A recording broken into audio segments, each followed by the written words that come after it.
Morning.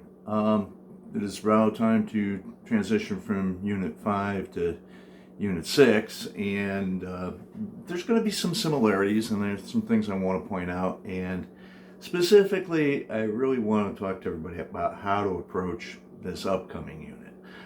Last week, when you did Unit 5, as we mentioned up front, it was really a controversial issue, not in a raging controversy, but in the idea that there is no consensus on the value of sport franchises and sport enterprises to communities' economic health. That they really there are some very sound opinions and very sound research on both sides of the issue, and there is no consensus, as I just said. And I thought people did a fairly good job of really expressing some good thinking on it.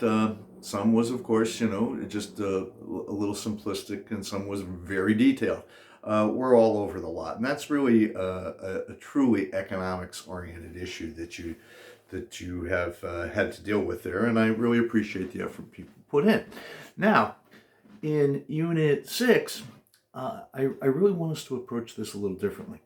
This is the unit on college sports. And college sports is something that has been a very big part of my life, dating back almost 50 years when I was a student athlete.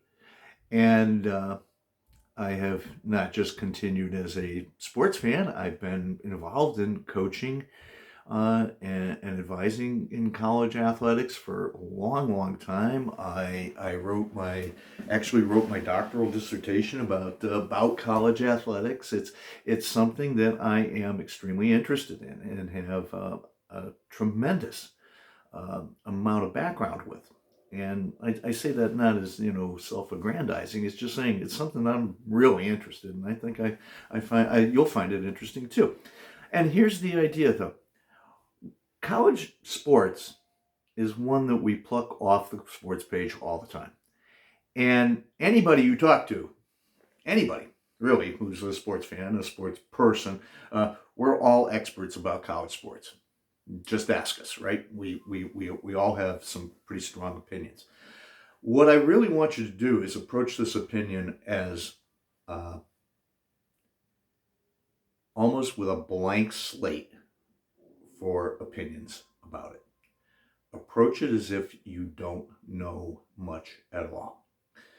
And approach it that the material you're going to be looking for and looking at is based on the business of college sports and what it's all about. Now, why am I saying that? Because there's a lot of misconceptions. This is the one unit I think where I have to do more myth busting than any others. People have some very, very strong opinions about what the NCAA is all about. And yet, when they find out what the NCAA really does and how it does it, then say that's not what I thought. Strong opinions on things like paying college athletes. And hopefully we'll discover it's not as simple as we think. These things, though, have an impact on how we as consumers of sport see, how we receive, how we pay for, how we interpret college sports.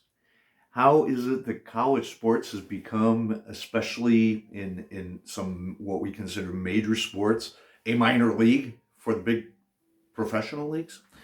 It's a very interesting topic, and I'm really, really saying this morning because I do want you to approach it with an absolutely open mind, right? Get rid of your preconceived notions, because I'm going to go out, and I'm not that far out on a limb, and say, we've all got them, myself included, okay? And what you're going to find is that most of your impressions of the business of college sports and the purpose of college sports and the organization and how it works is all based on, most likely, your impression of Division I, Power 5 college sports from the sports pages. And that's really the wrong source. Okay? So I say that because I think this can be maybe the most interesting unit we have. but I need everyone to approach it with curiosity instead of knowledge.